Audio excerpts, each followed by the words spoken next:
Hey guys, welcome back to the OnlyCarlton YouTube channel. The draft is over. Not the most exciting one, but hey, we got all the players we wanted. We got all the players we thought we were going to get. We got Harry Dean, Jack Eisen, who slid all the way down to pick 47. Insane. We also picked up a small forward, pick 45. Didn't expect that. I really thought we'd only pick up Harry Dean and Jack Eisen, but hey, there's one less list spot out, so I guess that means more competition, right? I thought today we look at the people we drafted, even though there's only three, how they fit into the team, if they fit in, do they play this year, what it looks like with them in it. And yeah, let's go straight into it. Big Harry Dean. So he got picked at pick 3. West Coast really bid on him. They really did it. I didn't think they would. I thought it was all a bit of media hype or whatever, but nah, they bid on him from pick 3. Obviously we matched the bid. We were never ever not gonna get Harry Dean, but obviously the list management planned for it. They knew. Shout out Nick Austin, he knew that it was coming because we were prepared for it. Harry Dean, right, he'll play that centre half back role. We actually don't have a centre half back. I've been saying this for ages. We don't. We haven't had one for a while. It was Silvani last year. Even him, he only played like 12, 13 games, so he was in and out of the team. Before Silvani, I guess it was Marchbank, Brody Kemp maybe. We've never really had a consistent centre half back, that second tall forward that owns that spot. This year it's between Harry Dean, it's between Mitch McGovern and Lewis Young. Those are the only 2 or 3 I can think of that can really play that position. Now, Mitch McGovern's on his way out. He obviously, I think next year's his last year. God bless him. He gave whatever he gave to the club. I think he's a thief, stole a lot of money, whatever. That's, you know what? All respect to him. It's not his fault he got the contract he was given, but I'm not even sure why he's copying strays. But next year's his last year. Honestly, I think McGovern will play more forward time than he will backline time, but that's just me. If we use McGovern to ease in Harry Dean, I don't mind. Like, I don't mind if McGovern plays the first couple of games and starts and Dean's on the bench or Dean doesn't, you know what I mean? Like, I don't mind that at all. I think if Harry Dean doesn't have the greatest preseason, I think that's the way the club's going to go about it. But all signs point towards him being a fucking gun. All signs point towards him playing round 1, starting opening round even, on Charlie Kerner. Maybe not Charlie Kerner, maybe that's a bit excessive, but you know what I mean? He'll start opening round, you'd think. Obviously, we've all seen the highlights. We all know who Harry Dean is. We all know who his dad was, how his dad played. The clubs come out and say he's a bit old school in the way he plays. He hates being beaten, loves being physical, but he's also a modern defender that can intercept and turn defense into offense, which is, hey, again, it's just words. We're not going to really know how he is until he plays an AFL game, but tell me you're not excited by that. Tell me you're not excited by a defender that hates being beaten. And I know you think it's the bare minimum, but fuck, man, do we need players that have that dog in them? We need players like that. And it looks like he's exactly like that, like his old man. That was a fucking crazy voice crack. I'm not even going to edit that. I'm just going to leave that in. Obviously, the club thinks of him very highly. Obviously, the competition does. I mean, West Coast wouldn't have bid at him at pick 3 for no reason, right? Definitely the best key defender in the draft class, no doubt. So he'll slot in. He'll play every game. Mitch McGovern, probably a backup. Lewis Young, probably a backup. I think Mitch McGovern would actually play forward, but I think it'll be him and Lewis Young playing for that centre half back role. And if Dean needs some time off, if he needs some time to rest, because he's also young, let's not kill his body like we do with a lot of our kids. I wouldn't mind Lewis Young coming in and playing that spot either. So now I'll be lying to you if I told you I knew who Taylor Byrne was before he got drafted.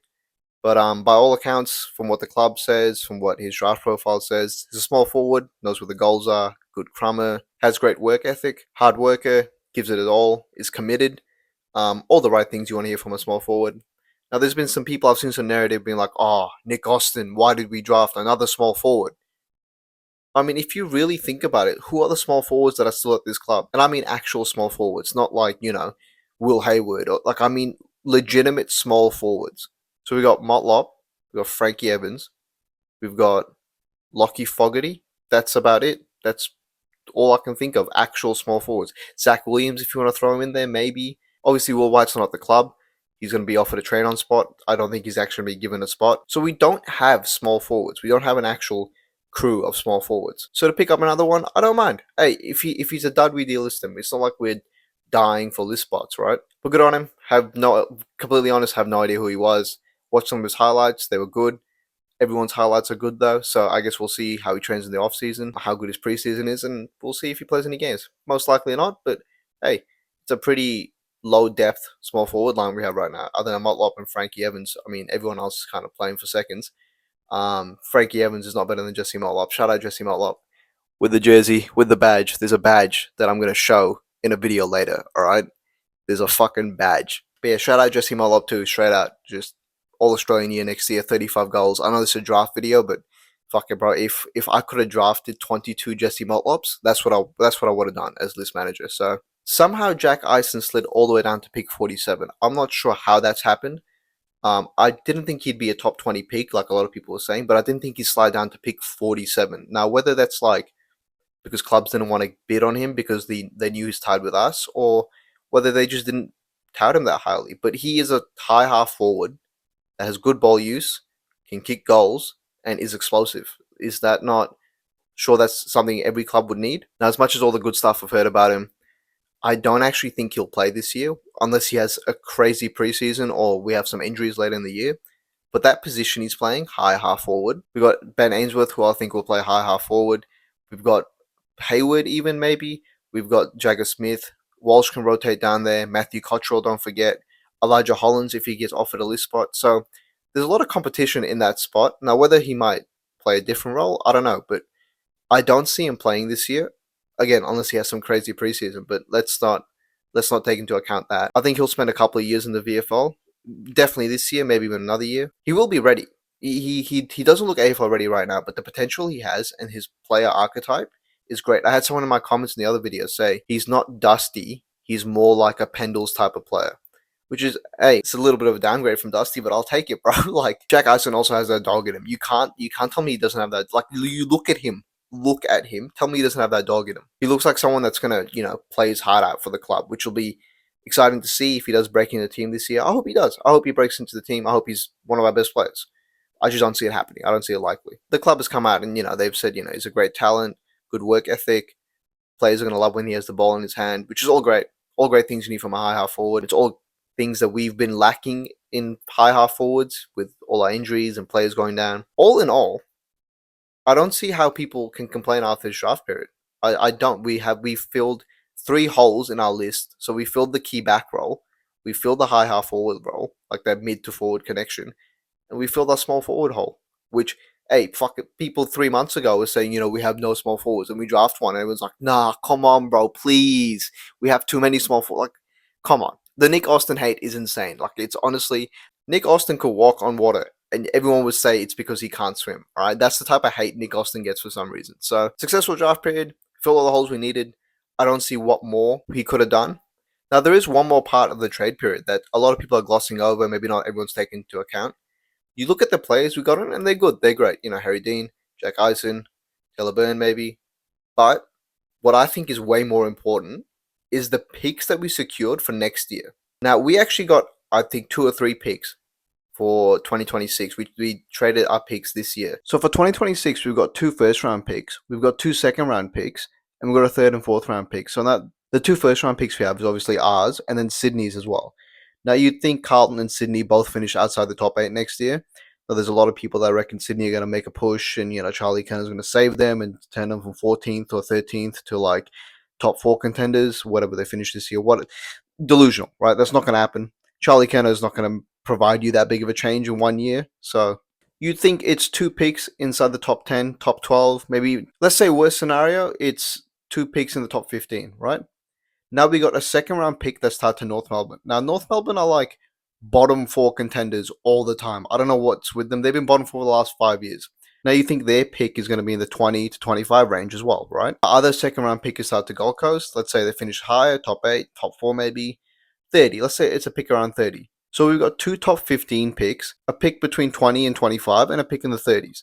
Basically what that means is, in layman terms, Cody Walker, welcome to the Carlton Football Club. That's what it means. It just means we've secured the points for him. That's literally what it is. Shout out Nick Austin, shout out the list management team for sorting out our picks in a way that we get all the players this year that we got, including Harry Dean, who went pick 3. No one thought he was going to go pick 3 a couple weeks ago. And now we have enough for Cody Walker next year as well. Granted, he goes pick 1. Even if he goes pick 1, we've got him. The picks that we have are going to be enough points to get him. And that's not even counting more pick swaps that we do next year as well. So all in all, it was such a successful draft period. I'm not going to go as far as say we won the draft period. I think we did what needed to be done. We got the best key forward in the draft. We got a high half forward that we need. We got a small forward that we don't have a lot of. Now, I'm not saying all these players are going to be stars. Other than Harry Dean, he'll be a star. But there's only so much Nick Austin can do. He can give us all the players who we want. They can fit the mold that we want. If we don't use them properly, what's the point? So that's really what it is. That's all it is. Rest assured, we'll get Cody Walker next year. We'll have some points left over and picks left over for other players, other NGAs we might have. And yeah, it's literally all thanks to Nick Austin. All right? In Nick Austin we trust. Nick Austin, I'm in love with you. But yeah, the draft was very much the last football-related thing this year. That's it. It's over. Footy season's finally over. I can't believe it's the middle of November and there's still creators making content. Like there's Jumper Punch. They got the emergency meetings going on. The Monday Blues are going to have a show soon. Make sure you check that out. Obviously, I'm making content too, and people are watching. It's November, and Carlton fans are still watching Carlton content. How nuts is that? I've said it before, and I'll say it again. It's the best community in the world.